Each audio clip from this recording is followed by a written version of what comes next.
Hey there, folks. I'm Matt Hansen. And I'm John Johnson. And you're listening to Planes, Trains, and Comic Books. The podcast where we discuss favorites we've reread, both classic and new comics we want to read, and everything else in between. And here's the comic we picked this week. Hey there, everybody. Welcome back to another episode of Planes, Trains, and Comic Books. Today, we did a poll for our Patreons and our patrons on Patreon, whatever, and our Patreoning patrons. Yeah, and we throw out some characters that we were just kind of interested in reading ourselves, and then seeing if what other people would want to listen to or find episodes about. And one of those options was voted on. We had a tie between the Spectre and Animal Man. So this week we did the Spectre by DC Comics. And John, had you ever heard of this character or know anything about this character? Yeah, I'd heard of him a little bit because when we did the Crisis series, I remember he popped up. And, yeah, that's right. Yeah, and then I've seen him. He generally pops up in all the Crises. Yes. So. Because when he shows up, shit's going down. And I remember watching some DC animated things, and I remember I think one of them, Gary Cole, did the voice of the cop and then the Spectre. Who's Gary Cole? That's the guy from Office Space, Lumbergh. He's the. Oh, okay, yeah. Hey, Peter. If you could show up on Saturday and also work Sunday, that'd be great. I feel like I'm right in that. But either way, I remember him popping up in a animated thing or two. Okay. Some of the DC animated stuff's real good. So. Okay, yeah. So this character's one of those. I was telling you earlier, one of those characters that I just knew, like before I even read any of it, that I was going to like it or have I had an attraction to, and that's happened a couple times. Mostly with DC characters. I can't really think of a Marvel character that it's happened with, but it's usually the weird D-list characters. I'll just see them and know, hey, that looks cool. I think I'm going to like that. You're saying you had a physical attraction to a comic book character? Yeah, he's pretty hot. You were looking at him, you were like, hey, that ink's coming off the page at me. Yeah, exactly. What's that from? Nothing. I just... Oh, okay. I thought you were doing some weird, New Zealand comedy or something. No. I did feel a little Taika Waititi. Yeah. Korg, saying the hammer pulled you off. What? Yeah, exactly. You had an intimate relationship with his hammer. Yeah, that's what I thought you were. Yeah, that's kind of how I felt when you said that. It was just. Well, I don't know. I mean, I just I see these characters, and this is definitely a character to me that Marvel would never ever be able to do. It is way too dark. It is pretty damn dark. And way too fucked up and not heroic enough or whatever, not Marvel enough. No, I definitely it's a stretch to call this character a hero. I don't know if you can, but I like him for that, actually. I think it's a weird comic that you would never get anywhere else, and it's kind of a deep cut. He's not a very well-known character, and there's been multiple of them. I think when we were talking about reading this last week, I said there's this original Spectre named Jim Corrigan from I think originally the 40s or whatever, and then he lasted until the mid-90s, and then Hal Jordan, when he died and went crazy and everything, he became the Spectre for 5 years or whatever, and then he was reborn, and then there was another Spectre named Crispus Allen that hasn't really done anything either. I think all the series, the full runs of them, have come from Jim Corrigan's run. So that's kind of interesting. I mean, now after reading this, I kind of want to read all those, and also, why hasn't anyone written the Crispus Allen badass Spectre series? I want to see that. So, but the reason why this character is morally gray, at the very least, is because he thinks he's God's judgment for all evil, and evil isn't really it's a black and white thing to him. It's not there's no levels, right? Yeah. So you steal a stick of gum, guess what? You're evil. You're evil.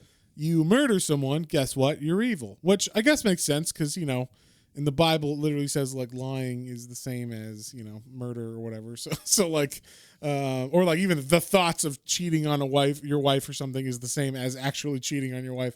Things like that. It's okay, well, it's very black and white, right? So This is where he's coming from. So there's some scenes where he goes ham on some people that you're ooh, I don't I don't know how I feel about this. Yes, they're guilty of whatever they were doing, but should they be burned to death in a vat of boiling acid? No. Probably not. Probably not. You know, so things like that happen in this, and you're like, whoa! But he's the hero of the story, so it's kind of a fun juxtaposition of morality and feelings, and it makes you question stuff while you're reading it. Like, what do I think about this character? Which you don't really get very often in comics, and this really felt like a Vertigo comic to me, even because of how violent and fucked up it was. Like this could be a Sandman character, or especially the art in this really felt like Sandman to me, like Sandman or Hellblazer or whatever from the same time period. This is from 1992, so though Sandman had been around for about 4 years at that time, and like was kind of wrapping up around now, I think. So like, I guess probably they were like, hey, let's kind of do that, but in main DC continuity. So I like that fact about it. And so let's just dig into this thing. Before we dig in, actually, I should say thank you to our patrons, because we really love reading this, and we're gonna read Animal Man next week for the other tied title. And so we just want to say thank you to Hoku and Otaku Mike for being our patrons. Yep, we appreciate y'all. Yeah. And if you would like to join our Patreon and be able to vote on our polls every month to have us choose one, normally we're going to do one book that you all vote on, but we did two this time because, one, I've been wanting to read Animal Man for a while, and then also, like, we only have two people, so it's kind of like, well, might as well just do both of them. So, but once we get a lot more people in there, we'll have a poll for one title you guys get to pick a month, and you guys can vote on it. And maybe, every now and then, I'm sure if there's like a close tie, we'll just throw the second one in there or something. But yeah, so thank you once again to our Patreons, and our patrons. If you would like to join our Patreon, you can sign up at patreon.com/Planes, Trains, and Comic Books, all one word. And also, while you're there, just so you know, if I do the Swamp Thing podcast every week, where I'm going through every issue of Swamp Thing. We are on issue 94 of this as of this week. So we're making it through the whole 80s run of Swamp Thing. We've already done volume 1. We're into volume 2. We just got out of the Alan Moore and Rick Veitch stuff, so we're moving forward on that. So if you like Swamp Thing, or have ever been interested in Swamp Thing, and you want to know more about him, or just not have to read 94 issues yourself, and just, while you're at work or driving or whatever, have me. You get the abridged version. You get the abridged. Actually, it's not abridged because I read the entire issue. So, but I don't read it to you. I actually just explain what's on the page, break it down for y'all, point out some funny things or things that didn't make sense to me maybe, or things that I thought were cool or whatever, and or things that I'm confounded by, especially in the Alan Moore run. I'm like, what the fuck is going on? So yeah, it's a fun time, and if you ever were interested in that, you can get that weekly. We release that. And then also, I do a Hellblazer one, the same style. We're on issue 24 of Hellblazer this last week. And this week, I think we're on 25. So, same thing. We're breaking that down. But that is an actual separate tier on Patreon that you can go to right now. And we have a special superfan sale going on for that. So there's a limited number of spaces available for that. And I think it's $2 a month. So if you would like to get all the perks of us shouting you out and voting on the polls, and also getting our third podcast, that's the Hellblazer Matt's Minis, go check that out and sign up if you would like to. So with that being said, let's get into the Spectre, John. Okay. Yeah, what were you gonna say? No, I was gonna say I also wanted to make note of Tim Sale. Oh yeah, duh. Oh yeah, and also, if you didn't know, Tim Sale passed this week, who's one of our favorites. He's a podcast favorite. Yeah, he's been one of our favorites. Definitely, Matt definitely, brought his art to my attention, and I was like, oh, this is really cool. This is kind of made me feel like little Darwin Cook, and then in some of it, and then a little I don't know. His style. He's got really a Mignola vibe, but he's very unique. Yeah, he's got similar styles. It quickly became one of our favorites, and so it was just really sad to see this week. I mean, this year, unfortunately. Yeah, we had George Perez, Neil Adams, and now Tim Sale die. Yeah. Man. So if we've done several of theirs, or Tim Sale's comics, especially the ones he's done with Jeff Loeb. So if you want to check those out, we'll link some of those. And yeah, we can link all those, or at least most of them, or whatever. I think we've done literally 10 episodes maybe. I think so. Yeah, I'd say 6 to 10 probably episodes of him and Jeff Loeb. So yeah, we just want to give a shout out as far as it's a sad week, and he will be missed. Yeah, we're glad we have his art to continue on. Yes, and so Jack, definitely check out those podcasts, and let's spoil the crap out of how amazing they are. Yeah, exactly. And then, go buy them yourself because they're fucking awesome. Yes. So, but anyway. Now we get to the Spectre. So the Spectre, this is the one from 1992. This is technically volume 3 of the Spectre. So by that, I mean, volume 1 is all the Golden Age stuff. It goes until 1985, I think. And then volume 2 starts in 1987. And then, so it's like after the final or Crisis on Earth, or Crisis on Infinite Earth. Okay. That happened, and then that series picks up right after that, and then it ends. And then this one is from 1992 to, I don't know, 1998 or some shit like that. So this ran a good chunk of time, and I believe John Ostrander wrote all of it. So it's pretty consistent title there. And then Tom Mandrake did the art for all of this. I don't know if he did the whole run, but I know I have a couple of these issues that go up to like the 40s, and his name is still on it. So I mean, you do not get runs like this with one artist and one writer very often in comics, especially anymore. Yeah. So like, this is fantastic because the interior art in this was fucking spot on. I was like blown away by how awesome it looked.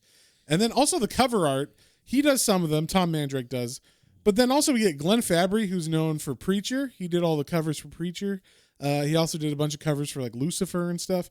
And then we get Charles Vess on covers as well on this. So like fantastic artists that just like make fucking awesome covers. So I can't speak enough to how well this book was put together. And then also, this is a 12-issue story arc. I was blown away because normally when they give you like a big book like this, it's 12 issues and the first 6 are a story arc, and then the next 6 are a story arc, and then that's the end of the book. This was every issue kind of gives you a little bit pushing the story forward, but then kind of reveals a little bit more about the Spectre and stuff, and then eventually builds up to 12 issues of an arc that ends very well and has a full burn, like really well, like a good build through the whole thing. It didn't, even though it was 12 issues, it didn't feel like 12 issues like you normally, I would say, feel like kind of bogged down with if you start reading. Like it didn't feel that long. Yeah, not at all. And this does have like a single issue feel. Like while there is a storyline going on in the background, I feel like you could pick any of these up just randomly and start reading and be like, oh, I'm like, okay, like something's going on with the serial killer, but also like, oh, the Spectre's on a ghost hunt or whatever, like trying to find some mystery going on for that comic. So I like that a lot. Like they don't write comics like that anymore where you have like, yeah, there's an overarching plot in the background, but we're like doing like kind of horror stories for each issue that is like the separate storyline that kind of reveals a little bit more about the Spectre power and stuff. So each issue definitely feels like there's like a beginning, middle, and end to like a little side story. So yes, that's really cool. Yeah, I mean, this was really well done. Also, John Ostrander, I don't think he's talked about enough because he wrote this. He wrote the Suicide Squad that like the movie's based on and stuff, and like he was the guy that kind of, I'll call him like this. He's like the super jobber comic book guy. Like he just wrote good comics, but it wasn't like Alan Moore or Neil Gaiman. Like it wasn't poetry or whatever. So no one really taunts him touts him. Is what I meant. No one touts him like, oh, he's amazing. But I think he wrote really solid comics for a really long time and wrote like really good series. But like, and people like them, but they're not really collected as often. They're not talked about as much. So, I mean, next time you get a chance, everybody out there, go check out some John Ostrander stuff. He's a really good writer. So, this being one of my favorite things that I've read that he's written. I read his Suicide Squad run, like the first 3 trades of that. Really good stuff too, if you like those characters. And even if you don't, like he does a really good job of building like each one of them. So, I don't know. It's good writer, but like I said, this character is Jim Corrigan. He is a detective from the 30s who is now the Spectre. It is now present day 1992, and we don't know why he's been around so long or whatever. This was a good introduction to this character because they go through his whole origin and everything, just so like because it's a new number 1 and a new volume, so they want everybody to catch up basically. Yeah. So we start off with Jim Corrigan going into a hospital, And he's going there to confront a man who's on like his deathbed in the hospital, and his name is Snipe. I don't. What's this? Do you know his first? Lewis Snipe. Lewis Snipe. And apparently, this guy had something to do with Jim Corrigan's death back in the 30s. Yep. And so, like we said, Jim was a cop back then. So, and Snipe was like an organized crime guy or whatever. And so he goes to talk to him, and I love this. Like, there's a bed that says Snipe, and then next to him is some other bed, and there's just a curtain between them. And Corrigan goes up there to talk to Snipe, and then the woman that's talking to the person in the bed next to Snipe pulls the curtain so like it gives privacy, but you can hear everything going on behind it.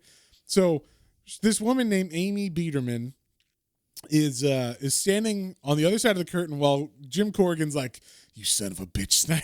like you recognize me, like just scaring this old man to death. And she's just like, "What's going on over there? Like, I can hear everything you're saying."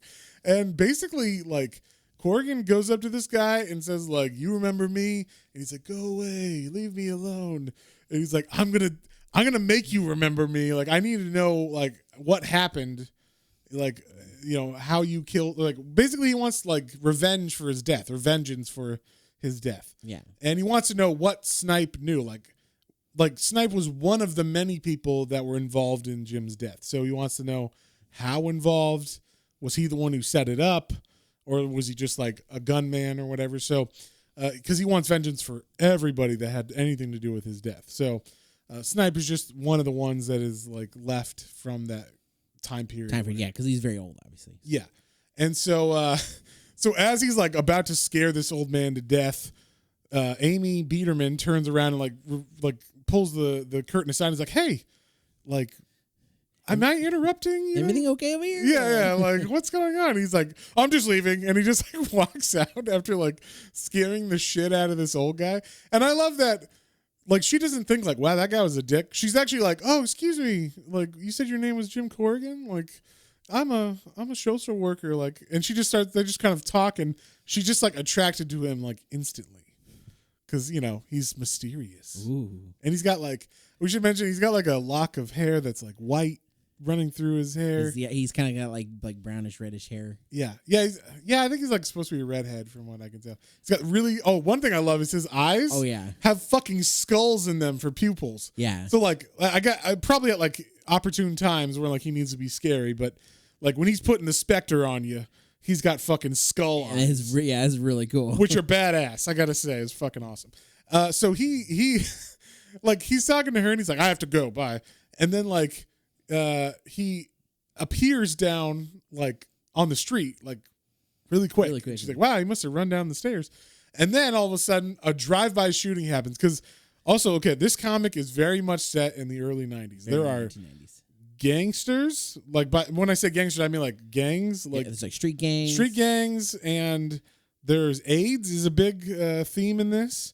So like the idea of AIDS, being a scary disease that not everybody quite understands yet. Obviously. Yes, and this actually does I thought a pretty tactful way of handling it for like a comic. You know, if you're gonna have it in a comic, I feel like they went out of their way to really try to show empathy for the people who might have AIDS or whatever kind of thing. So, and make it not so like stigmatized kind of thing. So, but yeah, so Corrigan standing on the sidewalk while this drive-by happens, and Amy sees it, and like she sees all these people get fucking murdered, and then Jim is just standing there while the bullets pass through him, and she's like, "Oh, I saw him get shot," and then Corrigan's like, "What the fuck?" Like, the Spectre is pissed. And the one thing I liked about this is they made Jim Corrigan and the Spectre like separate things. Yes. And they have trouble like keeping each other like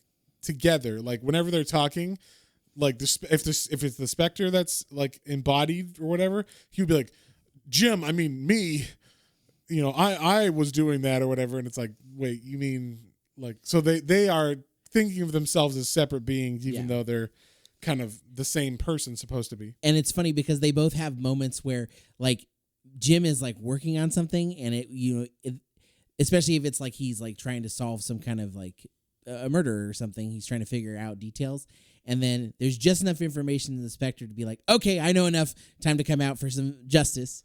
And Jim's like, no, wait. And it's too bad that the Spectre's taking over. Yeah, the Spectre is taking over. And that's what happens here. Jim actually says no, because he doesn't want to change into the Spectre in the middle of the street, in the middle of broad daylight. Yeah. And then the Spectre's like, yes. He becomes a Spectre. Amy runs back down to the street because she's like worried about Jim. And the Spectre is like following these gangsters. I love how they do this and show like how supernatural he is.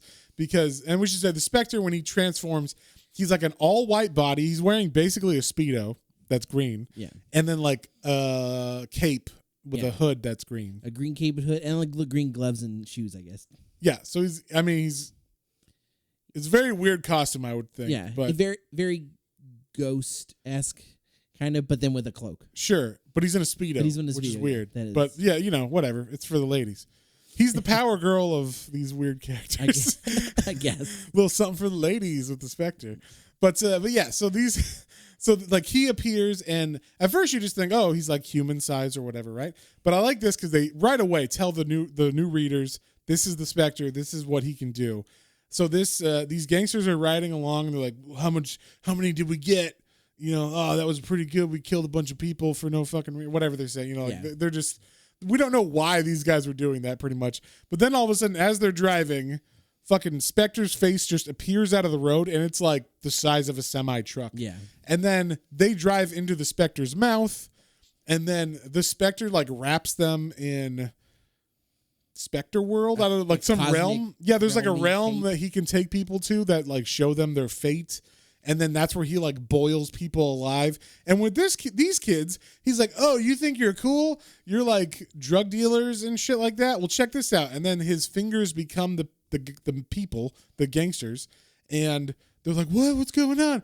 And then he's like, he injects like, I guess heroin or whatever into his arm, but it's like fire. And then it comes up and burns them on his fingers. And they're like yelling, like, no. And he's like, time you learned how it feels or whatever. And like, just to see like how it is for the people that they sell drugs to that die in OD or whatever. Yeah. So like, basically he just murders these people because we see when the next we see him, they're like just burned on the road. Yeah, or whatever. like the car's like flipped over and like you can see like charred bodies. Yeah, and like the guy's soul is leaving his body. Like just like whoa, like that's fucked up. So yeah, that's where we start off. Like, hey guys, this is the Spectre. This is the Spectre. Yeah. So that's like the tone of this book is he is vengeance, and even if you weren't the guy shooting, or maybe you were like an abused kid who grew up in a bad home. Well, guess what?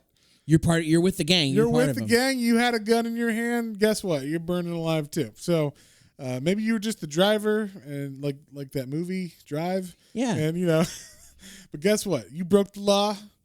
You got to pay. Yeah, exactly. So yeah. Then we're like Amy is down. We cut back to the hospital where Amy is down on the sidewalk, and we meet one of the other main characters here. Who is Nate Kane, or Inspector Nate Kane, or Lieutenant Nate Kane? He's a cop, basically. He's Detective Nate Kane. Yeah. And it seems like they have some kind of history. They know each other, and possibly they were involved in a relationship, like potentially. Potentially, yeah. But not like, it never went any farther than they just have feelings for each other. Because I'll spoil it. Fuck it. It turns out Amy has AIDS, and Nate is very like, what about that? Like, so he doesn't understand it. And also he's got like some weird phobia we find out later on about germs and stuff. So he's like really freaked out about any, like if she touches him, he's like, Jesus Christ. Yeah, and it's weird for him being a police inspector, and then he's like, blood. There's blood everywhere. But specifically like AIDS blood. That's like the blood he's talking about. Like he never shows like, unless someone has a disease, because he shows like all of his family in the past died around him from diseases, like even just the influenza and stuff. That's right. So like, and like other kind of diseases like that. So it's specifically illnesses that, and he doesn't understand at this time. No one understands AIDS really. And it's just kind of like in the zeitgeist of like, it's bad, it's contagious, it's a death sentence at this time. Yeah. So, it's understandable that people could be like, what the fuck? But also it's horrible because the people that are having this disease are being shunned and stigmatized and stuff. So I get both sides, and I kind of like that they show both sides because they don't make it seem like Nate's a terrible person. He just doesn't understand it, and he's got his own hangups. So you kind of empathize with that as well. But anyway, so that isn't like we're not supposed to know yet that Amy has AIDS, but that's like the underlying thing with their relationship. And then we cut to someone we haven't seen before. This guy's getting off work. His name is Danny Geller. And apparently, he's great at work. There's people that are like, "You're going to get a raise, buddy, because the boss said you're doing a great job." And Danny just seems like a normal guy. But he's got a date tonight, and he buys some flowers, goes to the door of the apartment of the woman he's dating. And he's like, "Oh, I'm sorry I'm late," or whatever. And she's like, I guess it's like the first time they're meeting because she's like, "Oh, are you like disappointed because he's acting weird towards her?" And he's like, "Oh, no, it's fine. And then as she goes to put the flowers in a vase with water, he fucking pulls out a knife and murders her. Like, he's a serial killer, basically. Yeah. And we don't know why. He just does it. The panel's really cool, too, because it's got the reflection of her scared face in the knife while he's, like, running at her. Yeah, it's a really good panel. Yeah. I think it's perfect for comic books. And then we cut back to the hospital. Now it's nighttime. And everybody's like, all the commotions stopped in the front, even though that would probably be a pretty big crime scene right there because like at least 8 people died. People were just But either way, he's there, and or Jim Corrigan's in front of the hospital, and he's going to visit Snipe now at night when no one else is there to bother them. So he shows up, and the one thing that's cool about the Spectre's powers is he can just go into your soul and find out whatever he needs. But also, it's your soul, so like you can fight back a little bit.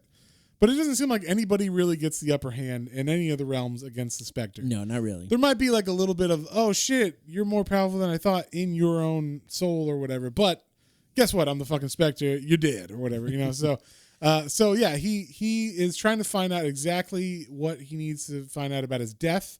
And it turns out, so we get like in Snipe's soul, we see it is the 30s again. It's on the docks where Jim Corrigan died. He's standing there walking, and all of a sudden Snipe jumps down and hits him in the head with a pipe, and then holds a gun on him. And then he was one of the guys. There's like 4 guys surrounding Jim Corrigan as they fill a barrel, like a 55-gallon drum, with cement and put him in it. And then they put the top on and push him in the water. Sleep with the fishes, kinda. Yeah, exactly. And like, there's more than one guy. Like I said, it was just Snipe and like a bunch of other guys.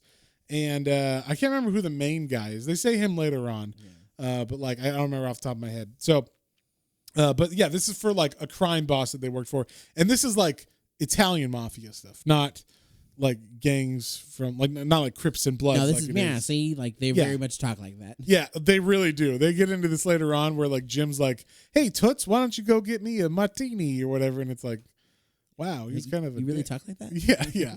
So like then. We see them fill the barrel with cement all the way after they put Jim in there, seal it shut, throw him in the harbor, and then the Spectre gets fucking mad, and they have like a big fight, like I said, where Snipe is like, "You're in my soul," and Spectre's like, "Oh shit," and then he's like, "Wait a second, I'm the Spectre, fuck you," and so they have like this big fight, and the Spectre ends up winning, and it's kind of like he finds out exactly like, okay, you were definitely one of the like main guys that killed me. He dies, I guess when he defeats him in this, the guy dies because like when he pulls out of him, his fucking face is like blank and his eyes are open. So I'm assuming Snipe died while he was struggling. His soul was struggling. Probably. I mean, he was really old, so yeah, for sure. But then he's like, Corrigan is freaked out because he's like, well, I thought if I figured this out and like solve the mystery of my death, then I'd be free or whatever of being the Spectre, but that's not what happens. So that's kind of like his overarching plot in this is, why am I the Spectre? Am I here just to like be vengeance and be angry and kill people for judgment or whatever, or am I like supposed to be free and let my soul go and then go to heaven? Because that's what he wants to do, and he was a cop or whatever. They definitely dabble in like the who goes to heaven, who goes to hell, what are the rules for that in this. They definitely fall on the more Catholic side, I would say, where they talk about like, oh, you can't go to heaven if you kill yourself. they say stuff like that, and that's that's more Catholic than Protestant on that. So, but either way, we start off the second issue, and the second issue was kind of cool. It's mainly like a ghost story where like Spectre's trying to solve a murder that he finds out about inside of like a beach house that happens. And we'll kind of skip through this one because it's not the most important. But basically, there's like a ghost in this house that's like playing through the murder over and over again. It's kind of like the precogs in Minority Report where they see these murders happening over and over again. It's like that, but this ghost is like reliving it every night or whatever. So the Spectre's like, well, I must find out who killed you. And then he goes on like a hunt, like to try to track down the person who was, I guess, he finds out who she is, and then finds out who was there's someone already arrested. Yeah, there's someone who's guilty for her murder. Yeah, and it's her husband. So he's gonna go to the jail and like I guess seek retribution. Yeah, he's like, I'm gonna fuck this guy up, basically, and that will make her ghost go to sleep or whatever. So he goes to talk to this guy, and he like this guy's in jail. So he's already on death row or whatever for murdering his wife. Then the Spectre comes and like puts him in an electric chair, electrifies him for him to like confess. The guy's like, I am innocent. No, I promise. And he's like having fucking demons come out and like grab him and take him to hell and all this stuff. And he's like, I swear I didn't kill her. And he's like, all right, I believe you, Michael. And he's like, well, see ya. Have a good night. Yeah, it was really like he basically didn't get anything out of him. And he's like, oh, okay, well, he got that. Oh, I believe you. You didn't kill your wife. But I mean, like, yeah, because like he saw the stuff in like Snipe, but then he like talks with him and like tries to pull stuff out of him, and he doesn't see anything. So he's like, "Oh, I believe you. I guess you didn't do anything." Yeah, but he already like electrocuted him in an electric chair and sent him to hell, or at least brought hell visions to him in this, in this Spectre realm or whatever. And so Michael, having the Spectre's like sleep tight, and then like vanishes. Try to forget everything that. Yeah. Sorry about that. My bad. And so Michael takes his bedsheet and hangs himself in his cell because the Spectre did all that shit.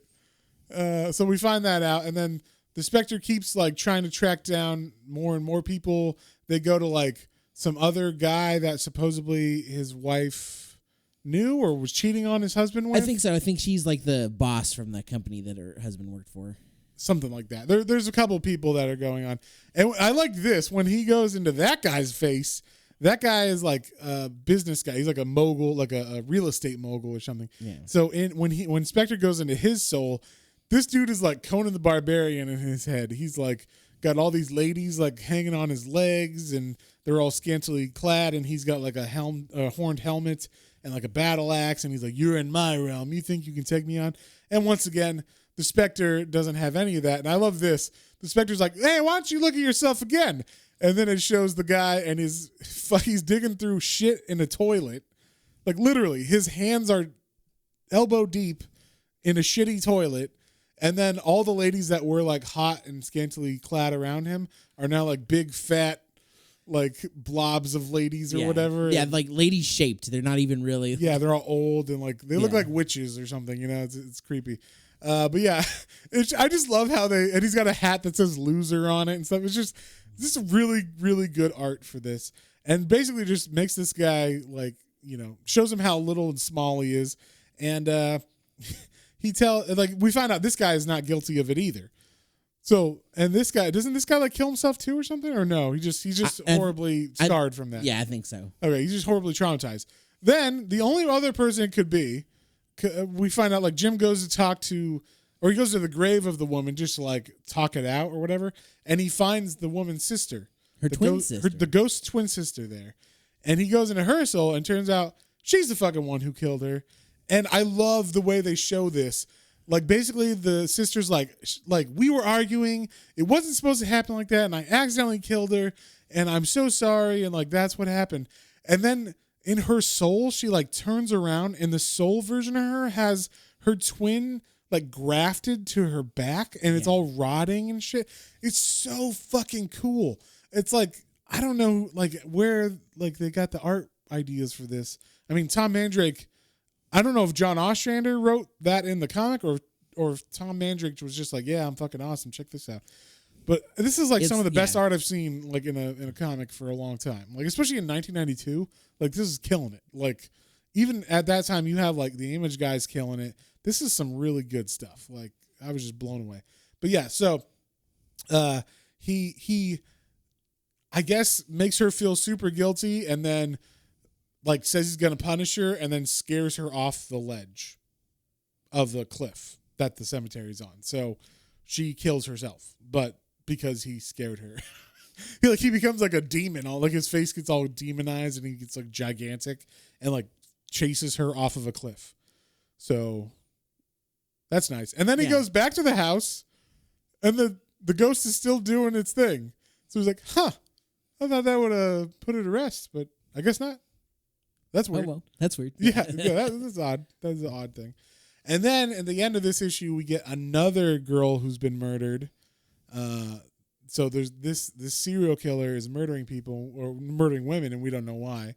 And then in the third issue starts, we get Amy Biederman again, and she's hanging around the cops in the police station. She's been trying to find Jim Corrigan this whole time. She actually went to like Madame Xanadu to try to find out who he is. Or I guess she went to Jim Corrigan's office because she found out that he's a private eye. And like the way that Jim Corrigan has like had his history as the Spectre, he just says like, oh, my dad was also named Jim Corrigan and he died back in the past and I'm his son who has a private eye business or whatever. So that's how he gets around like, hey, wait, aren't you the same Jim Corrigan that was from the 30s or whatever? She's been going around asking about him. She went to his private eye place of business or whatever, and Madame Xanadu was there. And Madame Xanadu, if you don't know, is one of these like mystical characters in the DC universe. She's kind of got some magic. She can kind of go into the spirit realms and stuff and find out things. She got some very unique followers. We'll get into it in a bit. The only reason I mentioned her is because later on she comes up and it's like, what? But okay, sure, why not? I do like the way they draw her. She's very busty. Of course. Yeah. I was like, I know where Matt's going. It was great. I love it. So anyway, Amy is at the police station, and it turns out that they actually found on the docks, they actually found a barrel full of cement, and it happens to be this old murder that no one really knows who this guy is that they found in the cement, and they've, I guess, taken the mold from the cement that was there, like where the body was, that has decayed and now left like a hollow part of the inside of the cement. So it's like a mold. So they made a mold of that mold and then, or of that void, and they have it just sitting under a tarp in the police station because like, we got to find this guy. We don't know who this is, and this is some old murder. And obviously it's Jim Corrigan, but no one knows that. And so Amy pulls off the tarp. She just happens to be in the room with this thing, and they leave her there.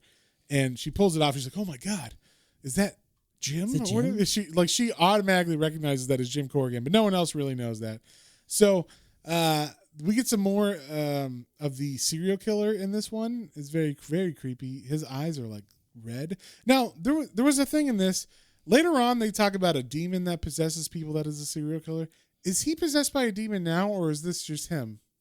I mean, they made it seem like I think he's collecting bodies for him. So I feel like maybe I thought that was later on. I thought after. Okay, we'll get into it later, but for sure, it seemed like right now he's himself to me. They didn't allude to that until later. So until later. Maybe we just weren't supposed to know that yet. Okay, maybe it is part. But his eyes are fucking red, which is creepy as hell. So as like the women are like talking to him and stuff, and he's like at his job. He's like, "Hey, babe, blah, blah, blah." And then, like, the woman leaves, and he's, like, looking at her. He's got this creepy-ass smile and red dots for eyes. It's fucking creepy. Yeah. But anyway, Amy is now tracking down Jim Corrigan, and we, like, she learns about, like, his past and whatnot. And they're talking on the docks where he's like, "This is where it all happened," or whatever. And then... Of 90 course, Street Gang. Yeah, Street Gang comes out and they're like, "Give us your money, eh?" Yeah. Take out their little switchblades. Yeah, exactly. And there's like a dozen guys maybe? Dozen guys. And, that's pretty good odds for them, but they don't know he's the Spectre. Yeah. His eye gets a skull in it, and all of a sudden, their fucking hands explode.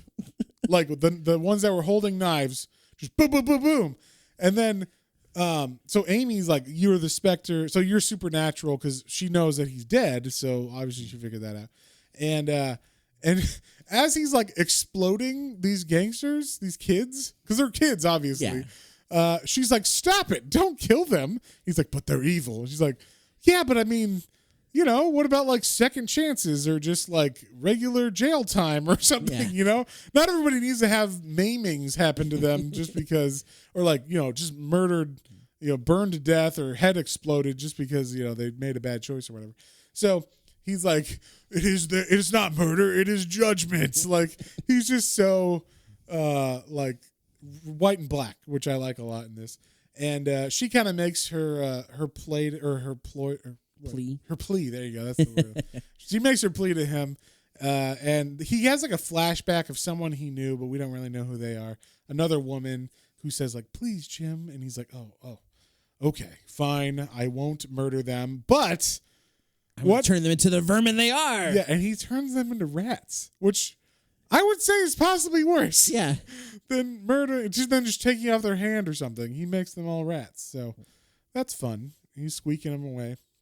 And then she's like, how are you so horrible? And he's like, well, let me show you my life or whatever. So we find out that his dad was like a fire and brimstone pastor, and he just like sat in the pews all terrified while listening to his dad, like dreaming about hellfire and like you do, you know, and shit. Yeah.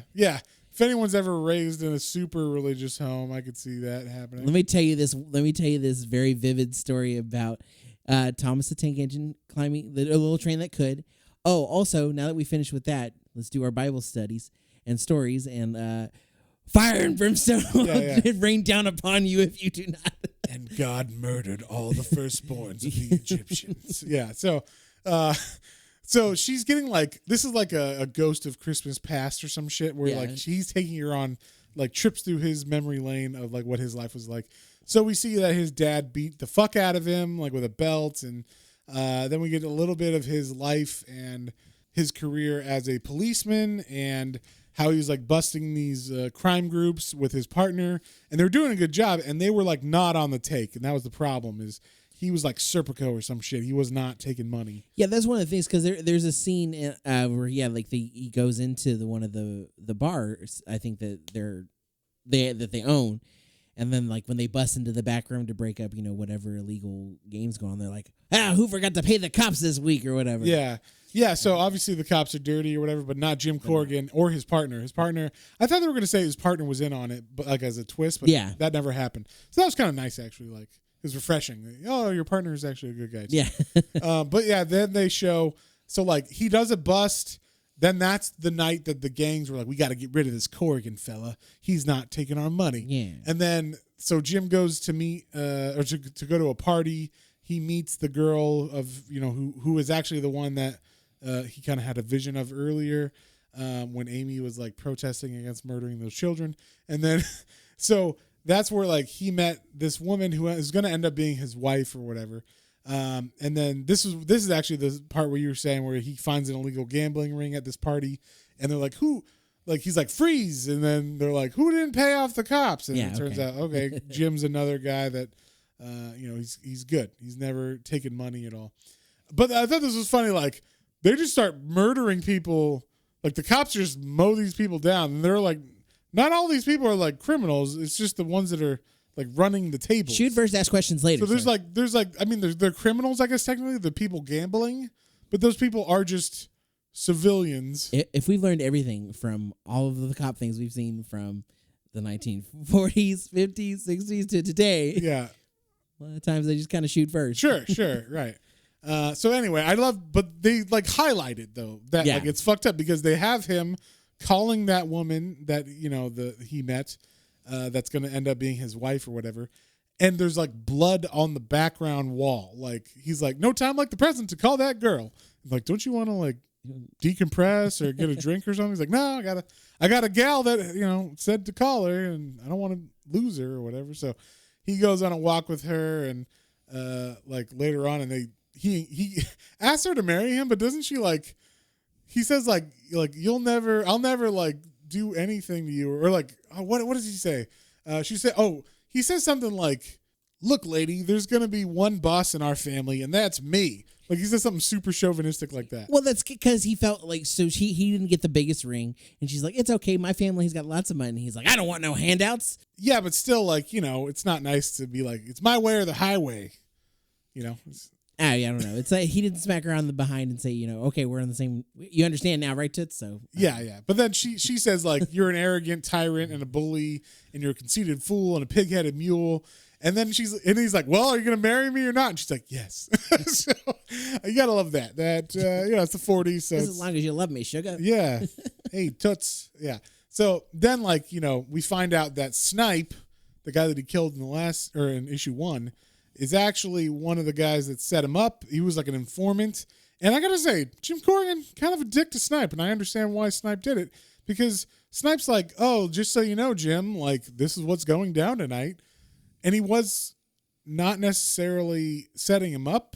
I think he was just giving him information at first. And then Corrigan's like, oh, yeah. And he, like, pushes him. Pushes him in the mud or whatever in the alley. And it's like, you better be telling me everything. And he's like, oh, I'm telling you everything. And I think after that is when he was like, he's like, oh, yeah? Well yeah. you're going to get what's coming to you. Exactly. I think that's what the issue was, that he's kind of a dick in that situation. And then we like relive the scene where Snipe hits him on the head with a pipe. We find out everybody that was behind it, including Benson, I guess his name. Gat Benson is the head of this crime organization or whatever. Man. And that was the guy who's like, yeah, it is me. Ha ha. Face to face finally. And that's where you're going to sleep with the fishes. And so, yeah, they lock him in the cement. We relive this again. You kind of see how horrible it was with like through Amy's perspective. And then we start the next issue as he bursts out, like his ghost bursts out of the barrel with Amy and the Spectre and all that. So, I liked this kind of retelling of the Spectre and how he came and all that kind of stuff. And I don't know, it just seems like he's so angry at everything that's going on. And this is where you get like the mix of like, well, shouldn't you just let this go, Jim? Like Amy's like kind of like, why are you living with, it's been the fucking 70 years or whatever. Yeah. Let this shit go to heaven. And the Spectre's like, no. Like, no, they will, every single one of them will pay. Everyone will pay. They all have to pay. And we even see like what happened with his girlfriend or wife, or I guess his fiance. So after he died, then they got his wife, and I guess he came back. Like, I don't know what the time frame is on this. You don't.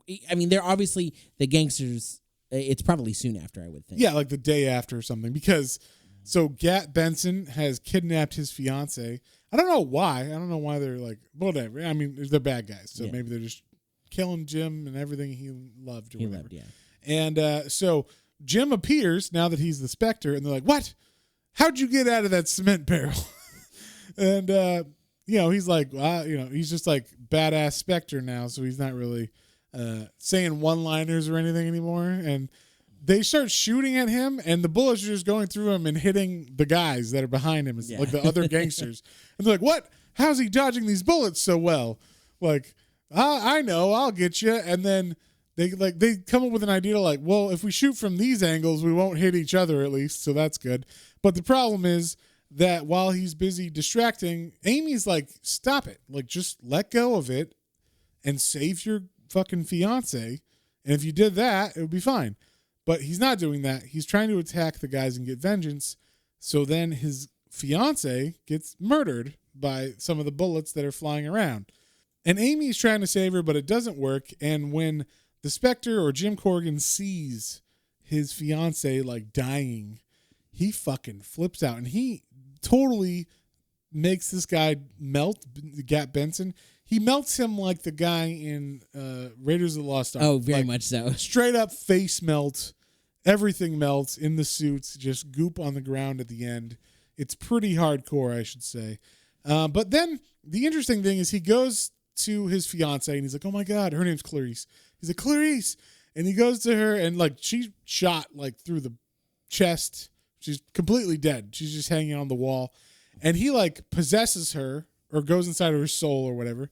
And she's not there initially, but then he follows her soul as she's going to heaven. Yeah, she's going to a beautiful life. She's like, oh, it's so beautiful. And he's like, come back, Clarice. She's like, but it's so pretty. He's like, no, come on, you come back. And then we find out, like, Amy's seeing this because this is all the past. So basically, he brings her soul back, Clarice's soul back, and brings her back to life. I don't know how she, like, continues to live, even though her soul's in her. I guess her body heals, maybe, or maybe he heals her or something. I don't know. But it's super fucked up. He like robbed her from heaven, and Amy's very like, what the fuck is wrong with you? Yeah. Because like she's finding out about this hero named the Spectre, who's not a nice guy, and like took someone from heaven and brought her back. I don't think he's even full because he says we need to get you to a hospital. Yeah, I don't know. I mean, you'd still say that if someone got shot and he brought him back to life, right? True, I don't know. She's not dead though. Like even though she was shot, so maybe he just wants to get the bullets out. Yeah, I don't know, but basically, like that's like him showing her his past, and it was supposed to be him being like, "You don't understand me. This is where I came from," and she's just like, "You're fucked up." Yeah, like that's fucked up. That's not making me empathize with you. That's making me like think you're a horrible, horrible entity or whatever. You know, you're not a human. You're not like able to like empathize with people at all or like figure out what's going on.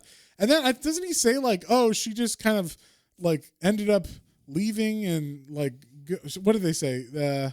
She says Clarice married several times and she died a few years ago. Like, so you brought her back from heaven for no fucking reason. Yep. Okay. And then that was the other thing. Amy's like, well, did she go back to heaven? He's like, I don't know. I assume so. Like maybe she did something bad in between and didn't go to heaven after that. Never really rechecked on her. They couldn't be together, and he's like, I have to be vengeance. So, but I didn't want you to die. So Peace. Yeah, you live your life now. Yeah, you had some terrible relationships, some bad marriages, but now you're in heaven or hell. I don't know. I wasn't. I don't know. That's one of my favorite lines from Dumb and Dumber when he's like, that girl's leaving me. She was always saying I don't listen to her enough or something. I don't know. I wasn't really paying attention. Just, totally fucked up. But yeah. He has several little parts like that in here that make you be like that. Like you're like, wow. Okay. Yeah. He's definitely got some issues, so, and one of those issues, because Amy pisses him off. And so he's like, you know what? Let's see what your heart is like or whatever. So he goes into Amy's soul. And that's where he finds out about her life, where she was kind of raised to believe in like, oh, there will be a prince for me. Yeah. And I have some friends like this whose parents raised them very sheltered and like, you live with us and then you go to school in order to meet a man. A Prince Charming. And then you will then be his princess and do what he says and like, and live happily ever after. Yeah, I'm glad they got out of that cycle, but it's super fucked up. This felt very fucked up reading it like, oh, that shit happens, Yeah. So, but basically she's raised to be this, good princess or whatever. Then her mother, the dad dies, I guess. The mother kind of sleeps around, we'll say, with a lot of men and kind of fucks her up like that. And then when Amy grows up, she meets her Prince Charming finally. And it turns out he was a cheated on her a bunch. And then he got AIDS, like in his cheating or whatever, and gave it to her. And then she didn't know that. So as she's going around after they broke up, and she's sleeping with people, like dating and stuff, and super fucking creepy way to show this, just all the different men that she slept with, they're all turning into corpses in front of her, like as like we see them. Like the way they're showing this is kind of like a fairy tale. So like she is actually dressed like a princess. There is a Prince Charming in a castle, and then like the Prince Charming when she finds out that he had AIDS, like he turns into a skeleton and then like melts, and then like all the men that she slept with, like she's like I'm like death because now I've given all these men AIDS or whatever and they didn't know it, kind of thing. Yeah. And so that's the big revelation of this issue, is where we find out, well, one, Spectre is kind of a dick from his past, and then two, that she has AIDS and she's having to deal with that now. And so also we get the Spectre, like this was one of those like morality things in this book that I thought was cool and interesting to throw in there. So you like, I guess morally, if you're going biblically or whatever, like she's doing sinful things by sleeping around. And so like if you go by what the Spectre's supposed to kind of be like, he's supposed to be like God's judgment or whatever, or at least that's what he thinks. Yeah. And so in his mind, all of a sudden he gets a flash of his dad being like, she's a whore or whatever. And like, you know, she's unclean and you know, she's a sinner or whatever. So you should punish her. And then the Spectre actually like goes to bat for her. And he's like, no, father, like I will not, like she hasn't done anything actually evil. She's just, she's a victim of circumstances. Yeah. And she didn't know that this was going to turn out that way. You know, I don't forgive you for the things you did, but then he proceeds to beat the shit out of his dad with a belt, which I enjoyed. He's like, I do not forgive. Like, and he's just beating the shit out of his dad with a belt. So, it was fun, happy issue. You know, you find out the girl has AIDS and he had like a weird fucked up life in the 30s, and then beats his dad with a belt at the end inside of his mind. It was interesting.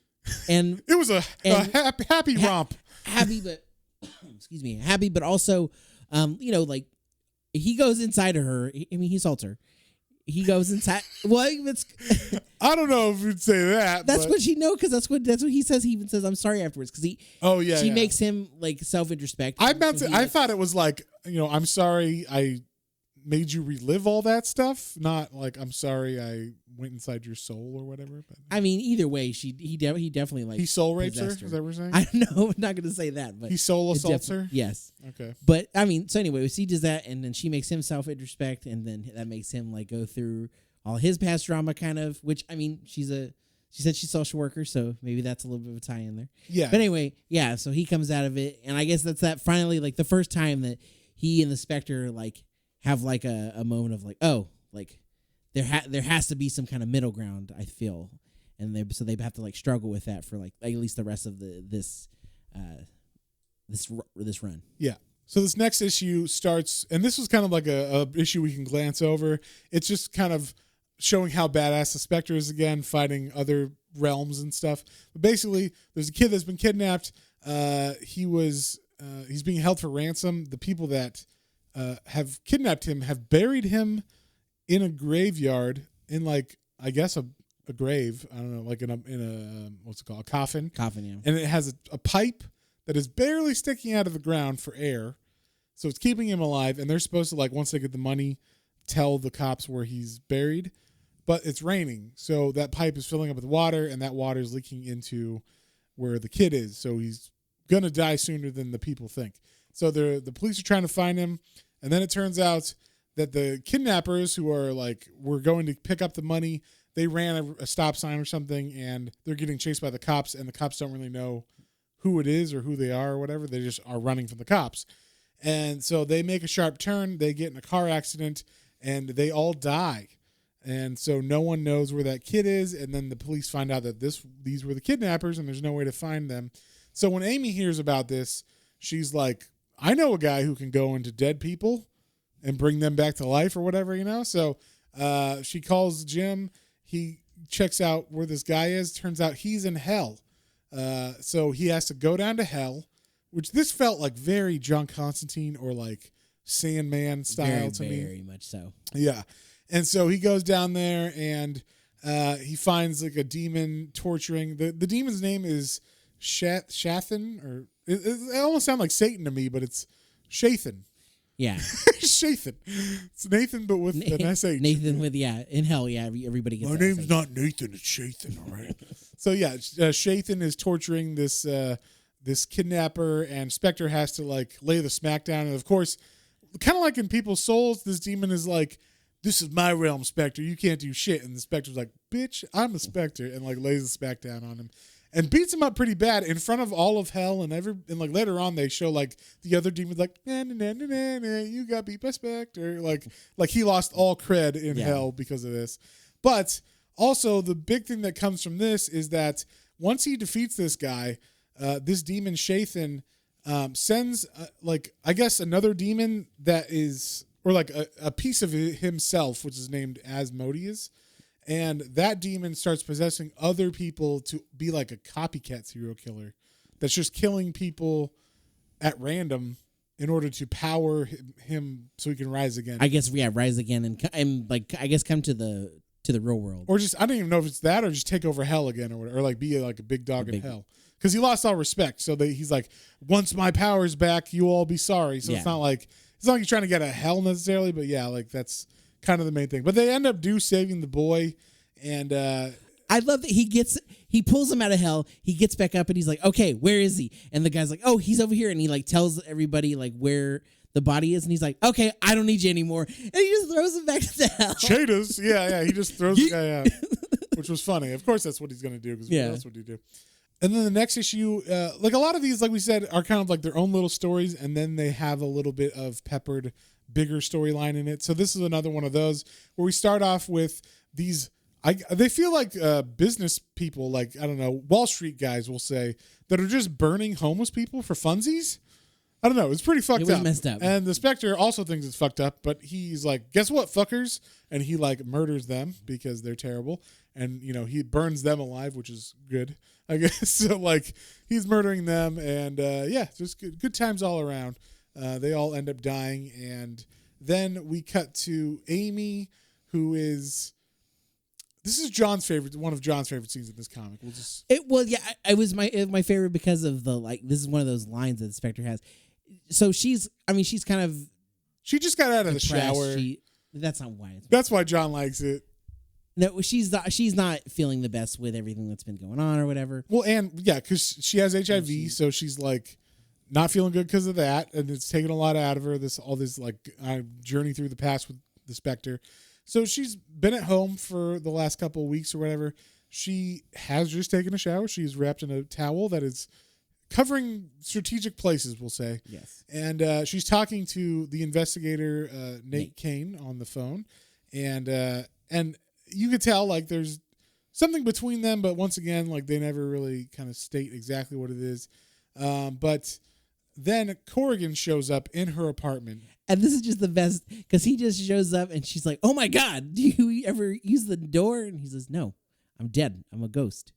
Like, you know, why would I? Yeah. And she just like lambasts him for a minute and, you know, tell him like, you need to, you know. Because like literally her towel is falling off of her. So she's like, oh my God. And his response to all that is like, you're upset. I'll go. You know what? I'll come back later when you're not all freaked out. But yeah, then we see like them, like she's like, oh, you know what? It's fine. Yeah, like, just get dressed. I'll come out.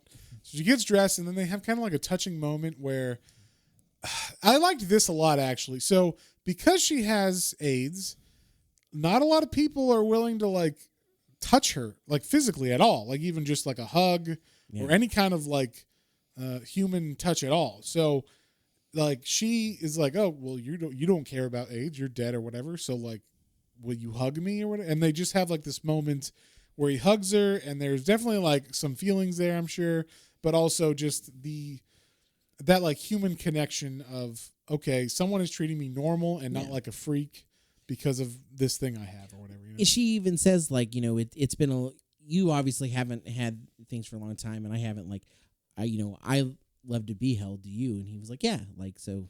They embrace in that. I think that I like being held. You like being held, holding me. So like, let's do this. Yeah.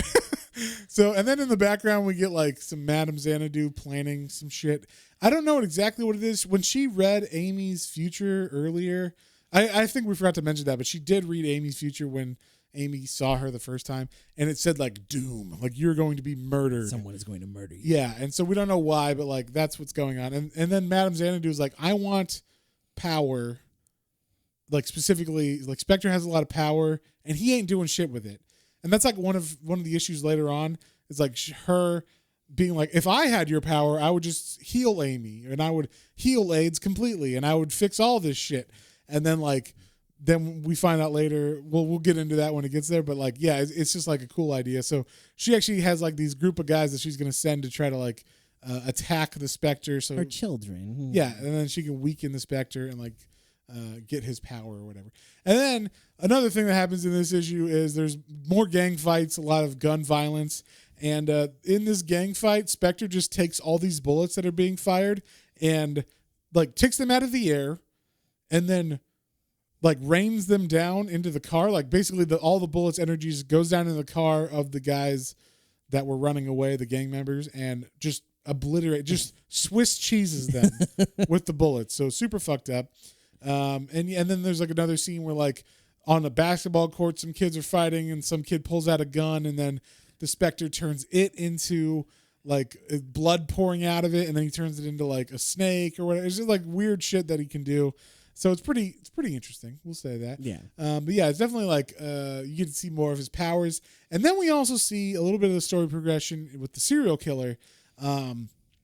So the serial killer is trying to find someone specific. We don't know why or who, but he's looking through medical records in the hospital of specific people. We're not sure why, but in the process of that, he finds a cop, a security guard finds him snooping, and then he kills that Hey, cop. what are you doing here? Yeah, but he finds a list of a certain type of person, and we're not sure exactly what it is. We'll just spoil it. It's people with AIDS. He is specifically trying to find women with AIDS because they're dirty or something. Like that's basically that's what we know of it so far. Yeah. And then this is the next issue is the issue where Madame Xanadu sends her children after Spectre to get his power. And basically, like I said, she says, you're not doing anything with this power. He could cure you, Amy. He is the fucking Spectre. Like, why isn't he doing any of that? And basically we find out that the Spectre is like a separate entity that all it cares about is vengeance. And we kind of already saw that a little bit, but it is like when she takes the Spectre's power from him, and the Corrigan's like, I can go to heaven now. Like his soul is released from the Spectre for a while. And Madame Xanadu now is like imbibed with Spectre power, so she gets the costume and everything. I was just gonna say the art in this issue is one of my favorites too, because all of her children take on these different mystical forms of like beasts and bugs and just all these weird creatures, and it's always like the crazy creature, and then that person's head just like kind of like it made me think of like The Thing. Or it's like body horror stuff. Yeah, or Nightmare on Elm Street when it's like the dogs with Freddy's head. Right. Yeah, just things like that. I just really enjoy that kind of horror element. Yeah, and so Madame Xanadu takes this power, thinking she's gonna like make the world great again. You know, like fix pollution, fix global warming, fix all that shit or whatever, because she has the power now. But immediately when she gets the power, she's just like, vengeance, like I must avenge stuff or whatever. And so she finds out, oh shit, like this isn't something that Jim's doing. This is like the Spectre itself makes you stop thinking about other things that are more important, and it's just like, I want to avenge things. He said it like 3 times while they were like hunting him down and fighting, and he's like, that's not how my power works. Yeah, but she didn't listen until now she knows. And so she actually does find some guy that is he a rapist or something? I believe so. Oh, no, he's a pimp. He's a pimp that is like hitting his prostitutes, and she's just like drawn to this guy for like because he's nearby and he's the closest like asshole that needs judgment. And so she goes to him, she ties him down to the bed, she cuts off his dick. Yes. She cuts his dick She's like, off. you don't need this. Yeah, and then like that's the justice or whatever. Like she's like, have fun with that, asshole. And then she like makes another guy like his car totally break apart. He's just I don't know what he is. He's just a businessman, I guess. He's a CEO. And she's like, you are someone bad who's like polluting or whatever. Yeah. He's a dick to his secretary on the phone, basically. And then she's like, oh, bimbo, huh? And then she boils him alive in acid or whatever. Or grease. Or grease, whatever. Something terrible. And like, yeah, he's just burned alive. And that's where she leaves him. Like, no, this wasn't like a vision. This actually happened. Like, totally murdered. So like then Jim comes to her and she's like, or he's like, oh, I want to like, you have to give it back to me because like you're going crazy or whatever. Yeah. And I can handle this more because I've been it longer or whatever. And so she's like, but if you take it on, you're not going to be able to go to heaven or whatever. And they give him the option, like you could release right now and just go to heaven. And he's like, no, I will be Spectre and I still have a vengeance to do. Like he gets angry thinking about the people that he still has to kill. Yeah, that killed him. And she's like, okay, well, damn, it really seems like there's just always going to be evil anyway. So like, I'm not going to be able to control this. So let's just give it back. You know what? You can have this back. Yeah, totally. And then the next issue starts with that, like we said, that demon that Spectre beat in hell, he is now getting like lampooned by all the other demons. They're like, ha ha, you got beat by Spectre. You're so weak and everything. But it turns out he sent his little demon Asmodeus to Earth to like kill people to give him power, like to rebuild his power. So he sends another serial killer, or like this demon is possessing other people and they're becoming serial killers as well. So this is going on while the AIDS killer is going around killing women. So the police are like, what the fuck? Like, what is going on? We don't understand exactly what's happening, but there's this other serial killer. And then, another thing happens with Amy where she's like, maybe I should just kill myself because like I've been told by Madame Xanadu, like, you are for sure going to die. There is no way you're getting out of this. Even with the Spectre's help and knowing that you're going to die, there's no way to beat it. So she's like, well, why don't I die on my own terms? And she was going to take, I don't know if you could do this. I don't think AIDS medication will, like, you can overdose on it, I'm assuming. But no, but they imply like, oh, she's going to try to OD on medication. Yeah, but they say she's going to OD on her AIDS medication specifically. I'm like, I don't know if that's possible. So whatever, I don't know. But the Spectre like stops her. He's like, what are you doing? You can't do that, or you will go to hell. So that's where we get like kind of like the Catholic religious part of this or whatever, where it's like, oh, that's okay. That's a specific religion to throw in here. So, but yeah, he shows her hell to like scare her straight or whatever, to make her be like, you don't want to go there, right? So he shows her hell, and then this was super fucked up.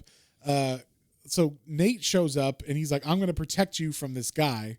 And he gets like mad at her and he grabs her because she's like, or he's like, where's Corrigan? I need to talk to him, because he's realizing that Corrigan's supernatural as well and knows something about this killer and stuff. So he grabs her to be like, I know you know where he is. And then he like freaks out and he's like, oh my God, I touched you. Am I like going to die from AIDS or what? Like he gets super freaked out by it.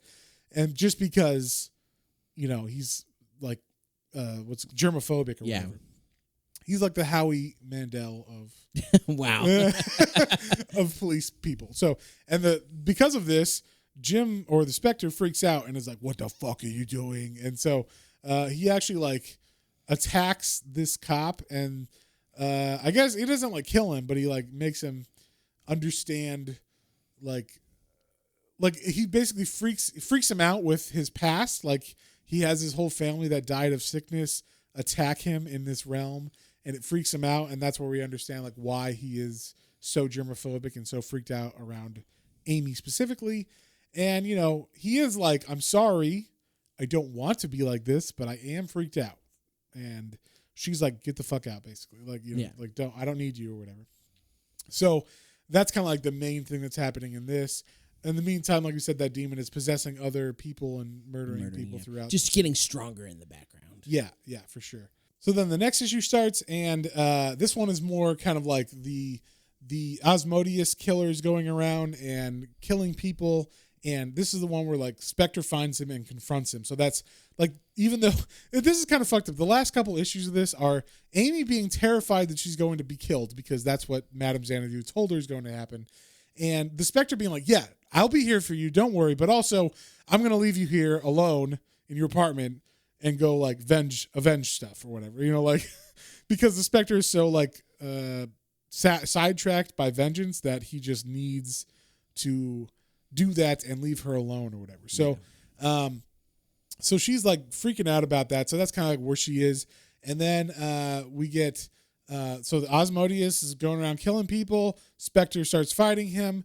Once again, it looks like Spectre is not going to work for Spectre because, the demon is in his power realm or whatever. And, you know, there's like that happens quite a bit. It happens a couple times. And I thought, they make it seem a little bit each time. Because each time is different enough. Yeah, I won't say it's repetitive. It's only repetitive in that the Spectre goes inside of someone and then they try to fight him. And then usually the Spectre ends up winning or whatever. So, but, I mean, that makes sense. It's what happens in every comic, right? Because, you know, you got to have fights and shit, right? Yeah. And you can't kill the hero.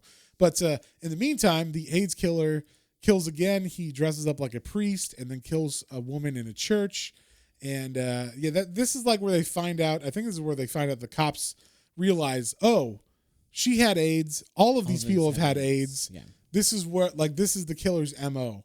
And so, like that's like the main part of this where Oh, that's what it was as well. The cops had already figured this out. Okay, so the cops figured out that the AIDS thing was like the MO, and Amy didn't know about that. Then when Nate came into her apartment last issue and yelled at her, he told her that's how he was trying to warn her, like, hey, you have AIDS. This guy kills women with AIDS. I think he's going to be after you or whatever. And she gets pissed at him for not telling her that sooner because he knew for a while.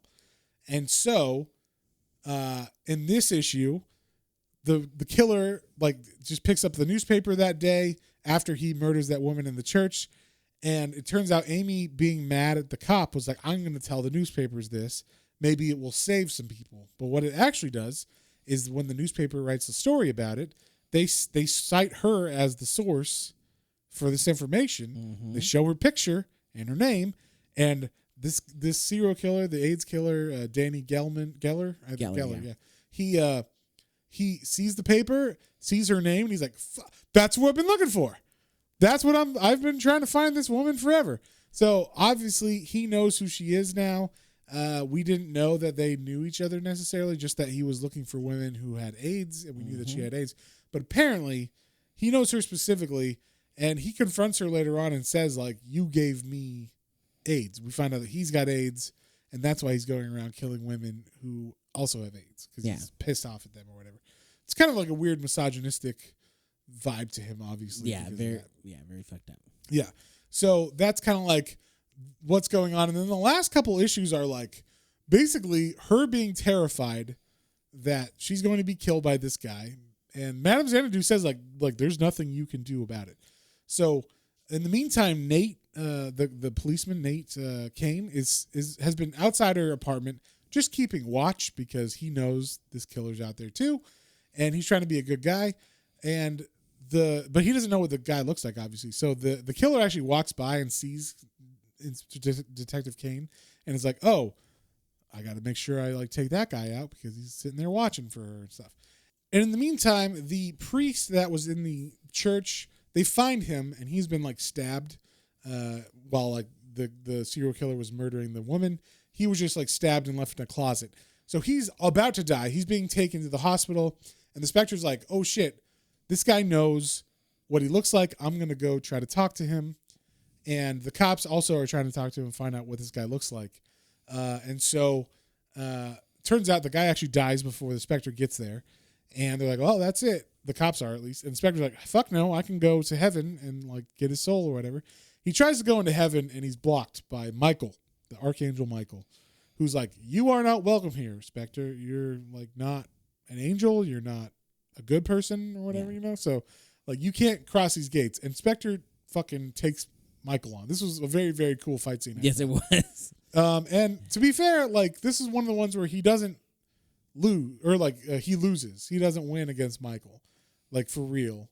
I mean, Michael's like, you did a good job, but like, you know, he's got God on his side or whatever. And so he ends up actually sending Spectre away, like, be gone, you know, Spectre. And like, you will not talk to him or whatever this day. And so Spectre does not get to talk to the guy. And he's very angry when he appears, and he's like, God damn it. Like, I was trying to find that guy.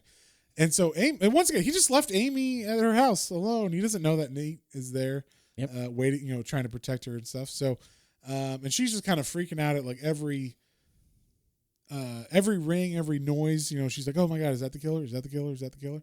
So she gets pissed off at that and is like, you know what? I'm not a fucking victim. I'm going to like protect myself. So she gets a knife and she's like ready for anything kind of thing. And then eventually the Spectre does actually find out who the guy is. I can't remember how he finds out the guy, but he goes to Danny's house. And once again, I can't remember how he finds out that it's Danny, but he goes to Danny's house and he sees, oh, it's totally this guy, because he has like a picture of Amy from the newspaper with a knife through her head.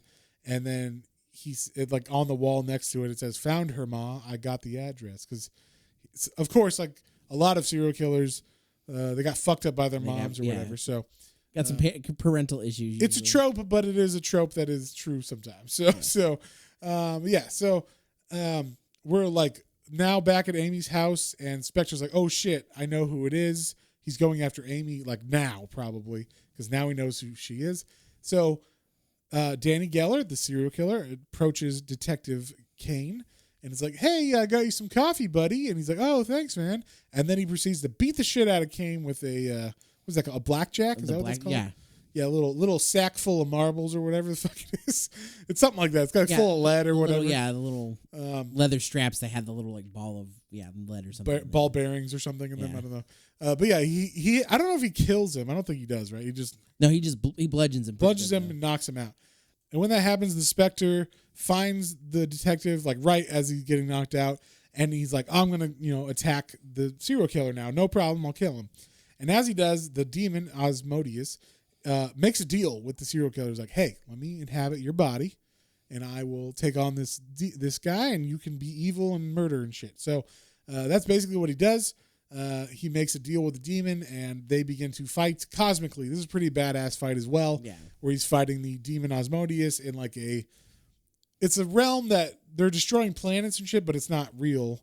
It's like a dream realm or some shit, or it's like a Spectre realm. And it's really interesting because so Asmodeus does this, and he pulls him into this realm, which I guess is happening inside of his mind, but that leaves the serial killer is there, awake, so on his own now. Yeah, so he's like, "Oh, well, I guess I can go kill this woman." Yeah, so the Spectre's, I imagine the Spectre's just sitting there passed out and while this is going on, and then the serial killer's like, "Well, that was easy," and then he goes upstairs to kill Amy. And like I said, Amy's ready for him, but then she looks out her window and sees Kane is bloody and beaten on the sidewalk, and the Spectre is nowhere to be found because he's in that realm or whatever. The demon has taken him to his realm. And so she's like, "Oh shit, he's there. He's here," or whatever. And so as she's about to run out the door, the guy kicks it in. The serial killer kicks the door in and is coming after her with a knife. And she fights him pretty valiantly, I think. She is able to get a couple licks in, but he does actually stab her pretty good. He slices her stomach open, or her abdomen open. And this is all interwoven with the Spectre fighting the demon. So there's a lot going on. But she does get her licks in though. She cuts his face with a knife. She does pretty good as she's running away and stuff. And through all of this, there's also Madame Xanadu is I guess she's trying to figure out. She's trying to help the Spectre. Help. Yeah, because so she needs to help him get back once he defeats the demon, because he's in this weird realm that the demon dragged him into. Yeah. So she's kind of trying to find him in this realm and then waiting for him to win or lose or whatever so she can bring him back so he can save Amy. But as of now, Amy is by herself running outside. She has jumped out of her apartment and he has followed her, the serial killer. So serial killer's chasing her. And in the meantime, Spectre beats the demon. Madame Xanadu pulls him back. And it's, like I said, pretty cool fight scene with the demon. And then, unfortunately, Amy, who has been told, you're not going to get away from this. You're going to die.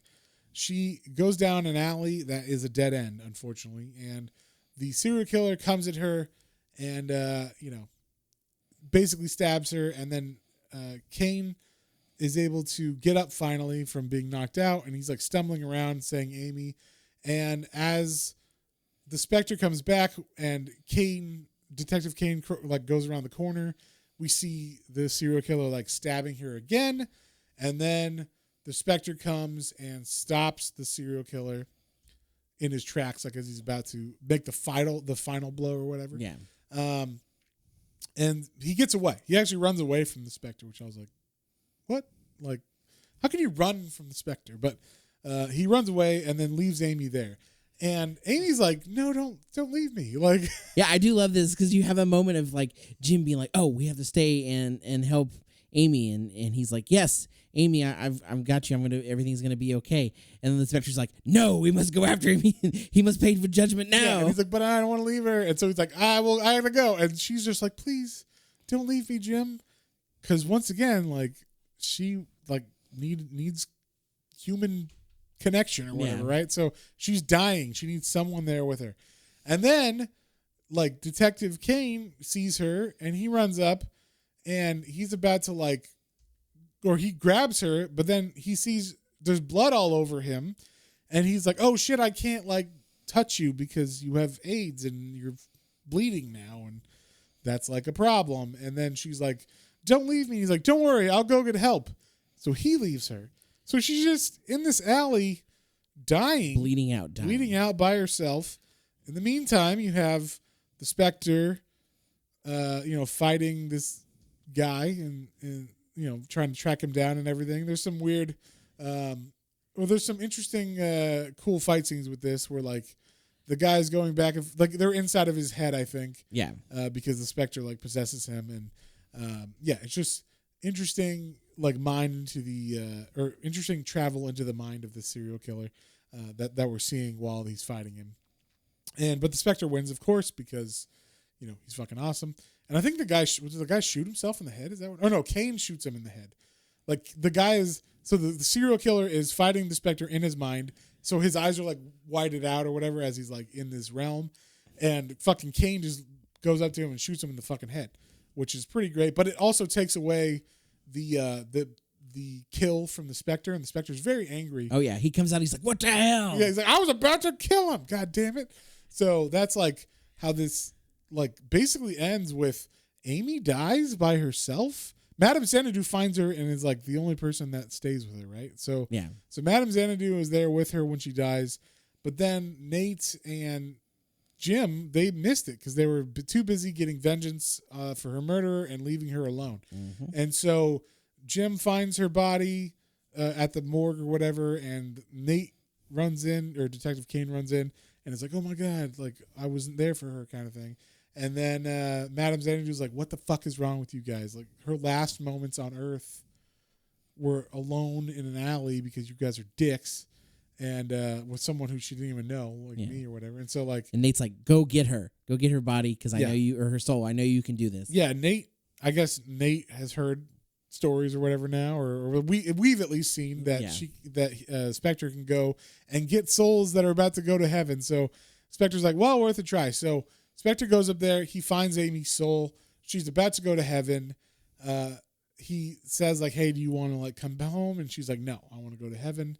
And you could come with me. And he's like, I can't. Like, and they kiss and stuff, but he's like, I can't. So, and she says, okay, well, I'll be waiting for you when you are like ready to come home. And so he comes back to Earth. He's like super pissed off and sad and very, very distraught at the end. He's saying like Amy, and he pulls off his hat his cloak. His cloak, yeah. And he's very distraught at the end because he wasn't there for her when she needed. And that's kind of the end of this. It's very like depressed note, I will say, but it was a really good story, I thought, overall. So that being the end of this, John, what would you give it? What did you think? I liked this a lot. Everything, the story in this never felt dull. Like you said, there may have been some filler stories, some filler that hit similar notes, but each one was different enough to keep me like entertained, though. I never was like, oh, this, like again or whatever. Right. I was like, oh, that's different enough. Well, like there's that ghost story, then there's the kidnapping story, stuff like that, or like just the gang fights and stuff. They're all different enough that you want to know what happens in those mysteries themselves. And you get a little bit, like you said, you get a little bit more of his power. And like some of them, he's just inside the head of the guy. The one he goes to fucking hell to pull the guy back. Yeah. There's a lot of cool stuff in this. And you get a lot of, like you said, you find out a lot about his powers and like how strong and powerful and like crazy of a character he is. And again, not really that much of a good guy. Yeah. More of just like it's just black and white vengeance. Yeah, exactly. So but I mean overall I really enjoyed it, and like definitely have not read a character like this before. So it's very unique. Yeah, it was very cool. And again, in the art, there's one thing I really liked about this. I forget his name. I feel so bad. Tom Mandrake. Yeah, Tom Mandrake does this thing, his line work, where he's drawing like something, mainly with the Spectre, either like coming in and out of a body or like the way it's inhabiting something, and the way like he does all these lines, swooshes and stuff, swooshes, and then has the Spectre in a spectral form of him like coming through that somehow is so cool. And it's done so many different ways. Very creative. I really loved every time I saw that. I was like, oh, that's badass. Like I really thought those were really unique. Yeah, and I didn't say it, but the name of this trade is called Crime and Judgment.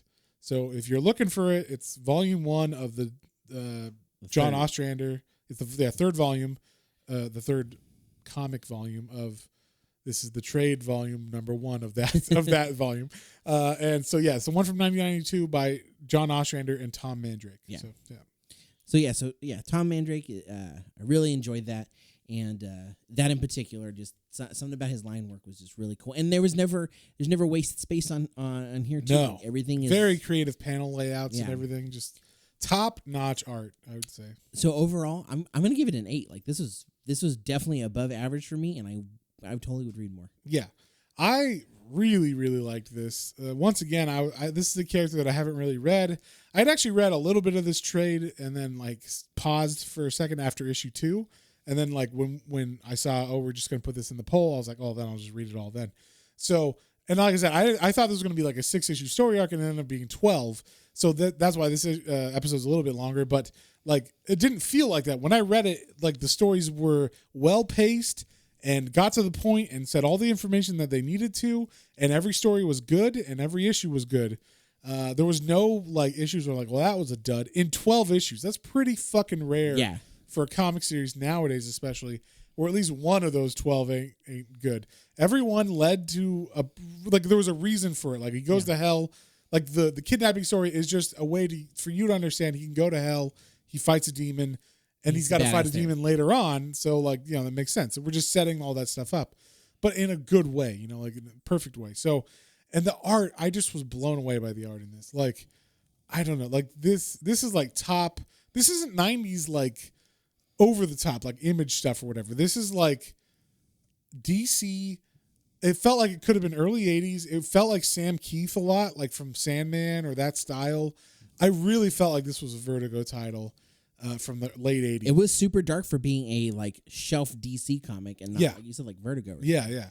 And once again, this guy is not a hero, like traditionally at least. So, I mean, I can see how he could be in certain situations, but I like that they give him like this duality of like, I want to be here with Amy as she's dying, and that's my Jim Corrigan side, but then I'm like, the more powerful Spectre side is like, fuck you, I will kill, the guy or whatever, and like leave her to die raining in an alley or whatever. It's just like, the fuck, like super hard hitting. Yeah. I don't know. I really, really, really like this, and I highly recommend everybody check this out because it was awesome. I'm going to give this a 9. Oh wow! This 12 issues run was a fantastic run.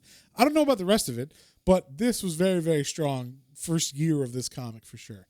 So, and then, like I said, the covers were fantastic.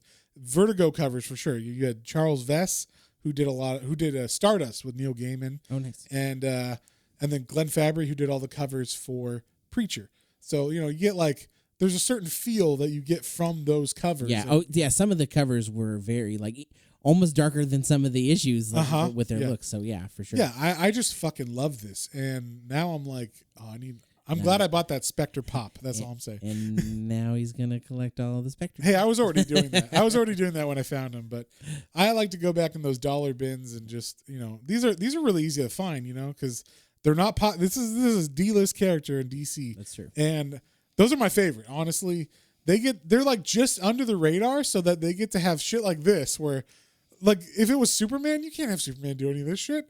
So like with this character, with the Spectre, you're like, we'll just let John Ostrander kind of do what he wants to do. He gets to tell the story he wants to tell. There's not really any like super oversight. I'm sure there's like a little bit, but it's not like what it would be if he's writing Wonder Woman or Batman or something, So like this story is just super fucked up in like a good way and exactly what I want to see in a comic. It's not by the numbers. It's a really cool character. It's a cool premise and a cool idea. Very recommended. Definitely check that out. So you give it an 8. I give it a 9. What are we reading next week, John? Next week, we're reading Animal Man as part of our Patreon poll. So just a reminder, if you sign up for Patreon, we do a poll every month. And right now we're picking some characters that we haven't given as much love or any love on the channel yet. Yeah. Kind of give you an idea. Sometimes we might choose like genres or like maybe some mangas, just a couple different things that they're out there. So sign up for a Patreon if you want to be part of that. This next one is straight from that Animal Man. Yes. And we're doing the Grant Morrison one. This is the 80s one. That is, I guess, volume 2. I don't know. It was the revamp because I guess he had, like previous to this, Animal Man was a guy that has animal powers or whatever. Like, and then Grant Morrison was like, can I make that better in the late 80s, just like Neil Gaiman was doing with Sandman, just like Alan Moore was doing with Swamp Thing. You take a character that already exists and make him better and make him cooler. You got a cool idea.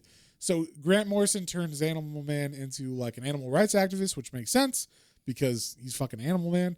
And then he gives him a new kind of backstory origin that doesn't fuck with his old origin, but it just adds to it. So it like embellishes a bit on it and stuff. That's cool. I'm excited to read it because we honestly, just a little back on this, I specifically think Animal Man has been on our list of characters that we were going to do for since like 2 years. Since pretty much we started this podcast. I was like, we should totally read that. Gonna do Animal Man. You know, the problem is like no one knows who Animal Man is, so I'm always like, well, let's read something else, you know, like a more known character. But because we put him on the poll, and Otaku Mike is a big Animal Man fan, or just wants to know who that is, you know, more about him. So we're gonna read. Actually, we're gonna do 2 trades. So not next week. Next week we're gonna read the Grant Morrison first trade of that run, and then in a couple weeks, like we'll give it a little bit of time, we're gonna read the Jeff Lemire New 52 run of Animal Man. Just because you said it was also good. Fantastic. One of the best horror books I've ever read. I'm super excited to read it. I mean, and also it intercuts with Swamp Thing of New 52, which I enjoyed very much. So, you know, I love me some Swamp Thing, and Animal Man was super fucked up and creepy. Dare I say more horrific than the Swamp Thing stuff. So I was pretty freaked out when I read that, like, wow, this is like super heavy. So some really fucked up stuff happens to Animal Man in that run. So that's going to happen in July. We'll read the first trade of that. Yeah, we have a lot of fun stuff in July, so keep your eyes peeled. Yeah, we're going to celebrate Shark Week. Celebrate Shark Week. We'll probably do something again with something small for 4th of July. We got some fun stuff cooked up. Yeah. So with that being said, once again, if you would like to join our Patreon, please support us at patreon.com/planes, trains, and comic books, all one word. If you have any comments, questions, or suggestions, you can email us at planes, trains, and comic books at gmail.com. All one word. All one word. And don't forget about our Instagram, YouTube channel for exclusive content, and Twitter and TikTok. We've got all the sites up and running. Check us out everywhere. Comics are viewable now. Very, very smooth, John. Anyway, so with that being said, we'll see you guys on the next one. On the next one. Bye.